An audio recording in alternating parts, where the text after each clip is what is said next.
Today on Listen Up, caring for our kids. Is there a crisis in care for children under the watch of the state? Next.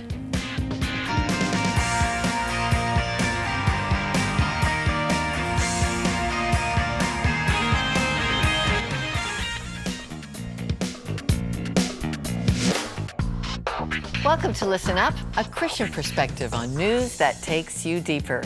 I'm Lorna Dueck. The number of children who come under the protection of the state is growing every year. Here in Canada, we've got one of the highest rates of children in care in the industrialized world. Well over 500,000 children are in care in the United States. Are the systems caring for them in crisis? Funding cutbacks, reductions in services, lack of resources. There aren't enough places for children to live. Child protection workers are overstressed and overloaded. Today, we're exploring our collective responsibility to care for these children. We'll take you to some parents who challenge and inspire us with their success for kids at risk.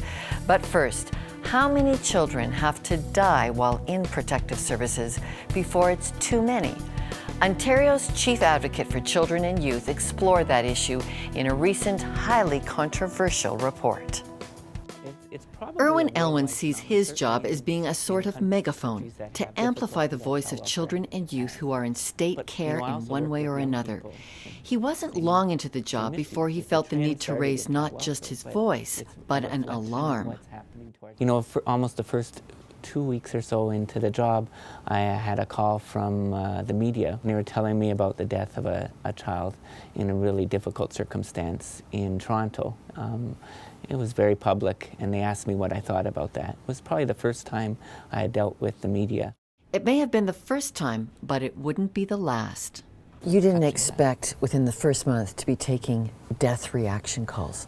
I'd have to tell you that I didn't expect within the first year I would be taking this many calls about children and youth who had died that were in my mandate. And so he set out to investigate. I started to ask questions to say, so how many am I going to hear about? And when I heard the number, which was on average in any given year was 90 children and youth connected in some way to child welfare would die. And that's not child welfare's burden. That's all of our burden. Like bringing up children to have better outcomes than dying in an apartment is a community, is our society's burden to bear. And those 90, I always felt when I worked in child welfare that if you wanted to know what was going on with children in our province, look at what's happening with children in child welfare care, because they're like the canary in the yeah, that's how I used to think about it. They're like the canary in the mine shaft in a coal mine. And you'll know, look at how they're doing and what we're doing with them, and you'll be able to see how we're doing with the rest of our children. Elman published his concerns in this report, 90 deaths, 90 voices silenced. My worry, my thinking is not so much what the coroner worries about, which is his job is how did they die. My worry is how did they live. Reaction to the report was swift and furious. Some of the most vocal opposition came from Ontario's children's aid societies. They dispute the numbers in the report and worry about the impact of what they regard as false and inflammatory information. Our concerns with the Advocate's report is that it's misleading. It creates very serious concerns in terms of the credibility of the system to protect children. It undermines the public's confidence. It makes children who are in care of children's aid societies fearful for their lives. It makes foster parents feel that they're being accused of things that they haven't done, and in fact they're a very strong part of the system. And so in fact what the report does, it undermines the public confidence and the volunteer base and the people who are served by CASs, their confidence in the ability of the system to protect them. Virginia, just tell me, how confident are you in this report? We're so concerned about this report, Lorna, that we have asked that it be retracted from the legislature, corrected, and be submitted. We feel that as an officer of the legislature, that the Advocate has an obligation to report factually correct information in a proper context. The report as it's written is misleading. And so we've asked for it to be withdrawn.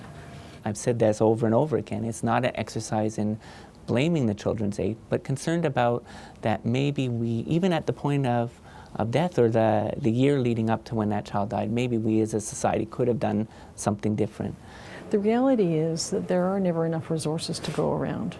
And so the child welfare system is only one part of a very large system. On that point, at least, both Ellman and Rowden agree. The number of children who come under the protection of the state is growing every year. Recent estimates put that number at 76,000 in Canada. It's the tip of an iceberg so big, the numbers just can't keep up. In Ontario alone, On any given day, there are 27,000 children in care. What we know is for every one of those children, there are 8 other children that we're providing services for outside of the in-care envelope. So those are children who are living with their families or with kin. They're teenagers who are living independently. So there are hundreds of thousands of families and children that we serve every year. so the discrepancy in the way we break down the numbers in these 90 deaths, you're saying that it's there because it's still the same core problem. We missed kids. Yes. Well, Medically, state, family, we missed them. something happened.